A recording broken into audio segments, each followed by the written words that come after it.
Hi எல்லாருக்கும் வணக்கம். இன்னைக்கு இந்த வீடியோல நம்ம பாத்ரூம் ஃபிட்டிங்ஸ்ல ஃபர்ஸ்ட் கமோட் பத்தி பார்த்துடலாம். இதுல வால் ஹங் பெட்டரா இல்ல ஃப்ளோர் மவுண்ட் பெட்டரா அப்படின்றத பார்த்துடலாம். அதுவும் இல்லாம இதுல ரெண்டுத்துக்கும் என்ன டிஃபரன்ஸ் இருக்கு, பிரைஸ் வேரியேஷன்ஸ் என்ன, இன்ஸ்டலேஷன் ப்ராசஸ் என்ன, காஸ்ட் எவ்வளவு ஆகுது, அது மட்டும் இல்லாம எது ஈஸியா மெயின்டைன் பண்ண முடியும், கிளீன் பண்ண முடியும் அப்படிங்கிற எல்லா விஷயமும் இந்த வீடியோல பார்க்கலாம். Let's get into the video. First நம்மளோட நீடு பொறுத்தும் அதே மாதிரி பட்ஜெட் பொறுத்தும் தான் நம்ம ஃப்ளோர் மவுண்ட் போறதா இல்ல வால் ஹங் போறதா அப்படிங்கறத டிசைட் பண்ண முடியும். இந்த வீடியோல நான் இந்தியன் டாய்லெட் பத்தி பேசவே இல்லை, ஏன்னா அது எப்பயுமே பெஸ்ட் தான். சோ அதை நம்ம இதுல பேச வேண்டாம். மெயினா வெஸ்டர்ன் டாய்லெட் பத்தி தான் பார்க்க போறோம். இப்ப வால் ஹங் கமோட பொறுத்த வரைக்கும் பாத்தீங்கன்னா ரெண்டு மாடல் அவைலபிளா இருக்கு மார்க்கெட்ல. ஒன்னு கன்சீல்டு டேங்கோட வர்றது, இன்னொன்னு டேங்க்லெஸ் மாடல் வருது. சோ இந்த வீடியோல நம்ம டேங்க்லெஸ் மாடல் பத்தி பார்க்க போறது இல்ல. இது ஆல்ரெடி நான் தனியா ஒரு வீடியோல பேசியிருக்கேன். அந்த வீடியோக்கான லிங்க் ஐ பட்டன்ல கொடுக்குறேன், உங்களுக்கு வேணும்னா நீங்க செக் பண்ணிக்கோங்க.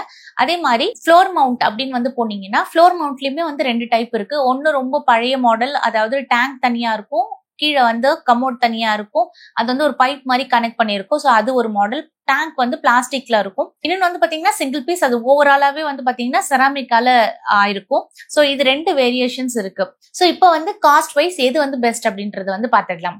ஃபர்ஸ்ட் நீங்க வால் ஹங் வாங்கணும் அப்படின்னு முடிவு பண்ணிட்டீங்கன்னா ஃபர்ஸ்ட் எடுத்ததுமே நம்ம என்ன பண்ணுவோம்னா கமோட் மட்டும் தான் பார்த்துட்டு ஒரு பிரைஸை டிசைட் பண்ணிப்போம். நீங்க பெரும்பாலான ஸ்டோர்ஸ்ல போய் பாத்தீங்க அப்படின்னா ஃப்ளோர் மவுண்ட்டை விட வால் மவுண்டோட கமோட் பிரைஸ் கம்மியா இருக்க மாதிரி ஃபீல் ஆகும். சோ இவ்வளவுதானா அப்படின்னு நினைப்போம்.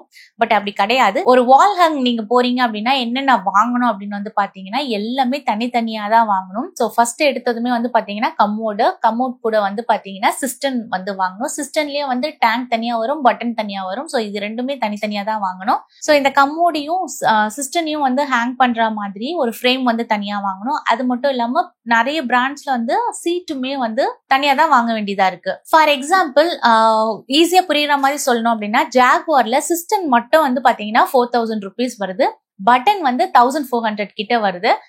இது எல்லாமே பேசிக் மாடல் நான் சொல்றது.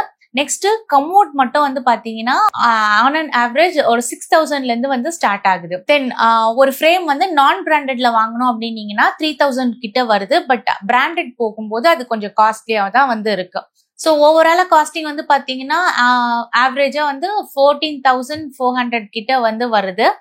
சோ இது உங்களுக்கு வால் ஹங்கா இருந்ததுன்னா.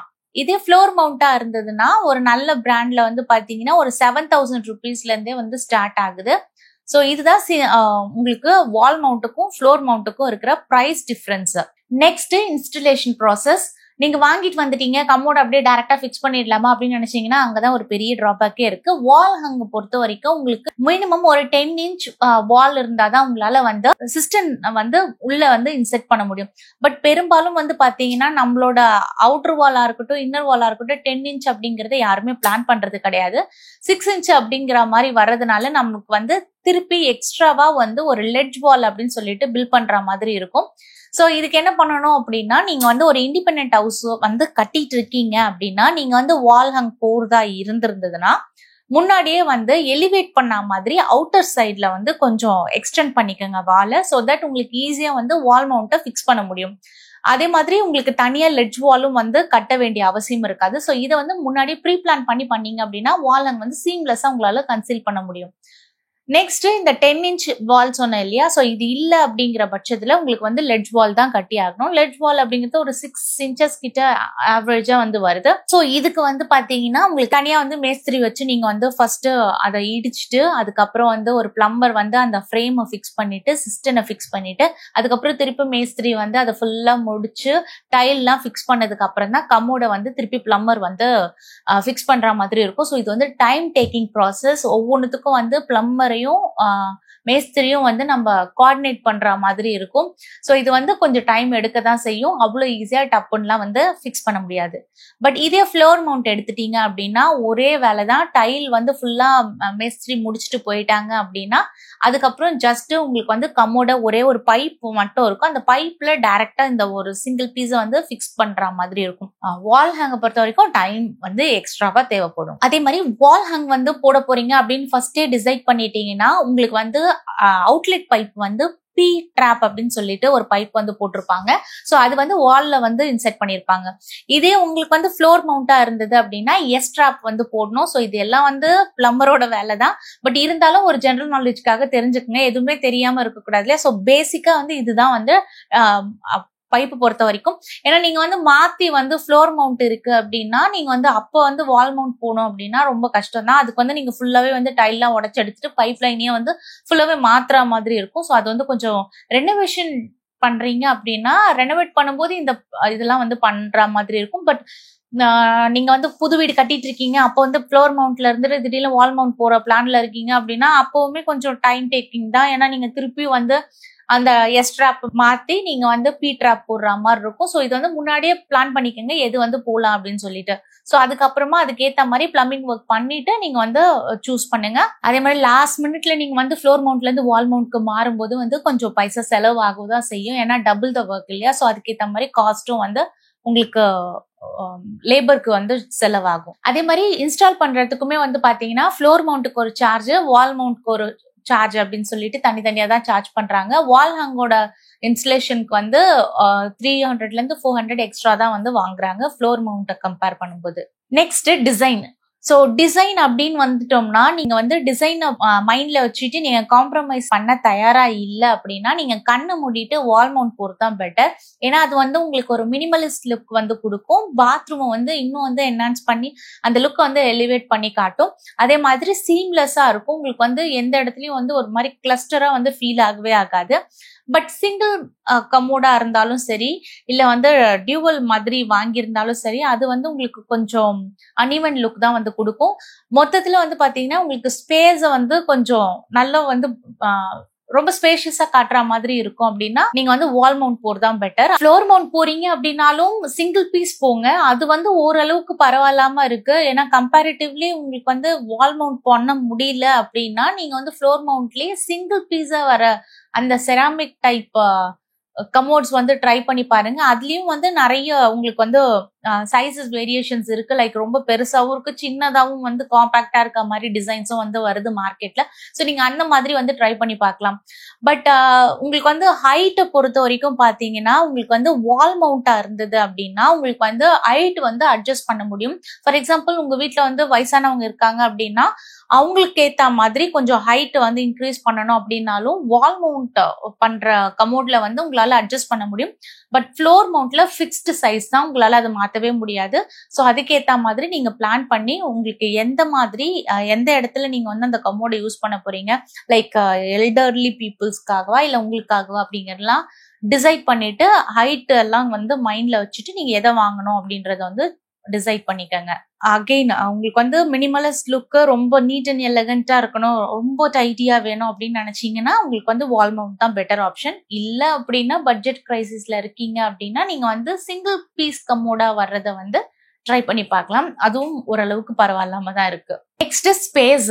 இப்போ வந்து பாத்தீங்கன்னா நிறைய பேர் வந்து வால் மவுண்ட் போனீங்கன்னா உங்களுக்கு ஸ்பேஸ் சேவ் ஆகும், ஃப்ளோர் மவுண்ட் வந்து ஸ்பேஸ்க்கு வந்து சேவ் ஆகாது. ஏன்னா வந்து டேங்க் வந்து வால்குள்ளார போயிடுறதுனால உங்களுக்கு அந்த ஸ்பேஸ் வந்து சேவ் ஆகும் அப்படின்னு நிறைய வந்து சொல்லி கேட்டிருப்பீங்க. பட் ரியாலிட்டி என்ன அப்படின்னா உங்களுக்கு வந்து அது எப்போ யாருக்கு வந்து அது பெனிஃபிட் உண்மையில அப்படின்னு வந்து பாத்தீங்கன்னா அவங்க வந்து ஆல்ரெடி 10 இன்ச்சுக்கு வந்து வால் கட்டியிருக்காங்க அப்படின்னா அவங்க வந்து அந்த வாலை பிரேக் பண்ணி அந்த சிஸ்டனை வந்து உள்ள வச்சிட முடியும். பட் அந்த மாதிரி இல்லாம நார்மல் 6 இன்ச் வால் வந்து இருக்கு, அதுக்கப்புறம் லெட்ஜ் வால் கட்டிட்டு நான் வந்து சிஸ்டனை இன்செர்ட் பண்றேன் அப்படின்னீங்கன்னா அவங்களுக்கு வந்து ஸ்பேஸ்ல அது சேவ் ஆகல, ஒரு இல்லூஷனை கிரியேட் பண்ணுது. லைக் அது வந்து உள்ளார இருக்கிறதுனால உங்களுக்கு வந்து பெருசா இடம் ஆக்குபை பண்ணாத மாதிரி தெரியுதே தவிர பட் கண்டிப்பா அது வந்து இந்த டேங்க் வெளியே இருக்கிறதுக்கும் உள்ள இருக்கிறதுக்கும் வந்து பெரிய வித்தியாசமே கிடையாது. ஸோ இது யாருக்கு பெஸ்ட்னா அந்த 10 இன்ச் வால் இருந்து அதுக்குள்ளாரையே மெயின் வால்லயே வந்து ஃபிக்ஸ் பண்றவங்களுக்கு தான் வந்து பெட்டர் ஆப்ஷன். பட் இந்தியாவை பொறுத்த வரைக்கும் அந்த மாதிரி யாரும் பண்றதே கிடையாது. எல்லாருமே வந்து லெட்ஜ் வால் பில்ட் பண்ணிட்டு தான் வந்து பண்றாங்க. பிகாஸ் அதுதான் வந்து ஈஸியா ஏதாவது ப்ராப்ளம்னா உடச்சு எடுக்கணும் அப்படிங்கிற மாதிரி ஒரு கன்சர்ன்ல அந்த மாதிரி பண்றாங்க. நீங்க பொதுவாக பார்த்தீங்கன்னா மால்ஸ்லயுமே வந்து அந்த மாதிரி பார்த்துருக்கலாம், ஏர்போர்ட்லயும் வந்து அந்த மாதிரி தான் இருக்கும். ஸோ மெஜாரிட்டியா வந்து லெட்ஜ் வால் பண்ணி தான் பண்றாங்க. ஸோ அகைன் அதுல வந்து ஸ்பேஸ் சேவ் பண்ணுது அப்படிங்கிற லாஜிக்கே கிடையாது அதுல. நெக்ஸ்ட் கிளீனிங்கை பொறுத்த வரைக்கும் கண்ணை மூடிட்டு சொல்லலாம் வால் மவுண்ட் தான் வந்து பெஸ்ட். ஏன்னா வந்து உங்களுக்கு ஃப்ளோர் மவுண்ட்ல ஃபிக்ஸ் பண்ணிருக்கீங்க அப்படின்னா அந்த இடத்துல கிரவுட் எல்லாம் பண்ணிருப்போம். ஸோ அந்த கிரவுட்ல ஈஸியா அழுக்கு படியும். நமக்கு வந்து என்ன அவ்வளோ கிளீன் பண்ணாலுமே அது வந்து ஒண்ணு கிரவுட்டே பிச்சுட்டு வர மாதிரி ஆயிடுது, இல்லைன்னா வந்து அந்த இடத்துல அப்படியே ஒரு மாதிரி ஸ்டெயின் ஆயிட்டே இருக்கே தவிர அதை அவ்வளோ நீட்டா வந்து மெயின்டைன் பண்ணவே முடியல. ஸோ சாய்ஸ் வந்து கிளென்லினஸ் பாத்தீங்க அப்படின்னா கண்ணை மூடிட்டு வால் மவுண்ட் போயிடலாம். Next maintenance. ஃப்ளோர் மவுண்ட்டுக்கு வந்து பெரிய மெயின்டெனன்ஸ் எல்லாம் தேவைப்படாது. அது ஜஸ்ட் உங்களுக்கு வந்து டேங்கை ரிமூவ் பண்ணிட்டு அதுல என்ன இருக்கு அப்படிங்கறத வந்து ஈஸியா பாத்திர முடியும். பட் இதே வந்து உங்களுக்கு வால் மவுண்டா இருந்ததுன்னா கொஞ்சம் மெயின்டெனன்ஸ் தேவைப்படும். ஏன்னா பார்த்து யூஸ் பண்ற மாதிரி இருக்கும். பெரும்பாலும் வால் ஹங்ல வந்து வர ப்ராப்ளம் வந்து பட்டன் சிஸ்டம்ல தான் வருது அப்படின்னு வந்து சொல்றாங்க. மெயினா அந்த டேங்க் சிஸ்டம்ல வரல அப்படிங்கிறாங்க. ஈவன் தோ அப்படி சொன்னாலுமே உங்களுக்கு வந்து பாத்தீங்கன்னா ஹாட் வாட்டர் ரொம்ப இருக்கிற ஏரியால கொஞ்சம் ரிஸ்கி தான். ஏன்னா செடிமெண்டேஷன் இருந்துகிட்டே இருக்கும் போது அந்த அளவுக்கு ப்ராப்பரா ஃபங்க்ஷன் ஆகல அப்படிங்கிறது வந்து ஒரு கன்சர்னா இருக்கு. ஸோ இதெல்லாமும் செக் பண்ணிட்டு நீங்க வால் ஹங் போடுறதா இல்ல வந்து ஃப்ளோர் மவுண்ட் போடுறதா அப்படிங்கறத டிசைட் பண்ணிக்கோங்க. நெக்ஸ்ட் ஃபைனல் டிப்ஸ் என்ன அப்படின்னு வந்து பாத்தீங்கன்னா வால் மவுண்ட் போறீங்களோ இல்ல ஃப்ளோர் மவுண்ட் போறீங்களோ எதை சூஸ் பண்ணாலும் சரி பிராண்டடா வந்து போங்க. ஏன்னா வந்து பெரும்பாலும் வந்து பாத்தீங்கன்னா ஒரு 3000 2000 வந்து கமோட் கிடைக்குது அப்படிங்கிறதுக்காக நீங்க அந்த சிஸ்டம் போட்டீங்க அப்படின்னா அது வந்து லைஃப் வராது. லைஃப் தாண்டி உங்களுக்கு வந்து ஈஸியா ஸ்கிராச்சஸ் விழும் கமோட்ல. ஸோ ஸ்கிராச்சஸ் ஒன்ஸ் ஆரம்பிச்சிருச்சு அப்படின்னாவே உங்களுக்கு வந்து அழுக்கு வந்து டெபாசிட் ஆயிட்டே இருக்கும். ஒரு மாதிரி எல்லோ ஸ்டெயின் வந்து இருந்துகிட்டே இருக்கும். ஸோ உங்களுக்கு வந்து டாய்லெட் வந்து ரொம்ப கிளீனா வச்சுக்கிற மாதிரி ஃபீலே இருக்காது. ஸோ முடிஞ்ச அளவுக்கு ஒரு நல்ல பிராண்ட்ல ஹை எண்ட் போகணும்னு அவசியம் கிடையாது. பட் ஒரு பிராண்டடா பார்த்து வாங்கிக்கோங்க. நெக்ஸ்ட் வந்து பாத்தீங்கன்னா கலரை பொறுத்த வரைக்கும் ஃபேன்சியா போறேன் இல்ல அழுக்கு தெரியக்கூடாது அப்படிங்கிறதுக்காக ஒரு ப்ரௌன் கலரோ இல்ல வந்து ஒரு மாதிரி டீல் கலர் எல்லாம் போறீங்க. அந்த மாதிரி கலர்ஸ் போனாலுமே உங்களுக்கு வந்து ஹெல்த் வைஸ் ப்ராப்ளம்ஸ் தான் வரும். எந்த அளவுக்கு ஒயிட் சூஸ் பண்றீங்களோ அந்த அளவுக்கு உங்களுக்கு அழுக்கு எவ்வளவு இருக்கு அப்படிங்கிறது ஈஸியா வந்து விசிபிளா தெரியும். ஸோ தட் நீங்களை எப்பயுமே வந்து கிளீன் பண்றதுக்கு ஒரு கன்வீனியன்டான விஷயமா இருக்கும். ஸோ முடிஞ்ச அளவுக்கு ஒயிட் வந்து சூஸ் பண்ணுங்க. அதே மாதிரி வாங்குற சீட் கவருமே வந்து ப்ராப்பரா ஒரு நல்ல ஒரு குவாலிட்டியான ஒரு பிளாஸ்டிக்கா பார்த்து வாங்குங்க. நெக்ஸ்ட் ஃப்ளோர் மவுண்டா வாங்குறீங்க அப்படின்னா ஃப்ளோர் மவுண்ட்ல அந்த டேங்க் தனியா வரும் இல்லையா, பிளாஸ்டிக் டேங்க், அந்த மாதிரி வாங்காதீங்க. அது என்ன ஆகுதுன்னா ஒரு 5 to 10 years கிராஸ் ஆகும்போது அந்த டேங்கோட கலர் அப்படி எல்லோவா மாறிடும். அது பார்க்க அவ்வளோ கொடூரமா இருக்கும். பெட்டர் நீங்க சிங்கிள் பீஸ் கமோடா போனீங்க அப்படின்னா அது செராமிக். ஸோ எப்பயுமே அதே மாதிரி தான் இருக்கும். கலர் ஃபேட் ஆகிறதுக்கு வாய்ப்புகள் ரொம்ப கம்மி, ஈவன் 10 years கிராஸ் பண்ணாலும். ஏன்னா எங்களோட பழைய வீட்டுல இருந்த கமோட் வந்து ஆல்மோஸ்ட் 15 years. பட் நாங்க அந்த வீட்டை விட்டு வரும்போதுமே அதே கலர்ல தான் இருந்தது. கலர் வந்து சேஞ்ச் ஆகவே இல்லை. ஸோ ஈவன் கலரா இருக்கும் அப்படின்னா சிங்கிள் பீஸ் கமோட், செராமிக் கமோட்ஸ் தான் வந்து advisable. So I hope you like this video. Thank you for வாட்சிங். See you in the next video. உங்களுக்கு வேற ஏதாவது டவுட்ஸ் இருக்கு அப்படின்னா கமெண்ட் செக்ஷன்ல சொல்லுங்க. கண்டிப்பா நான் ஆன்சர்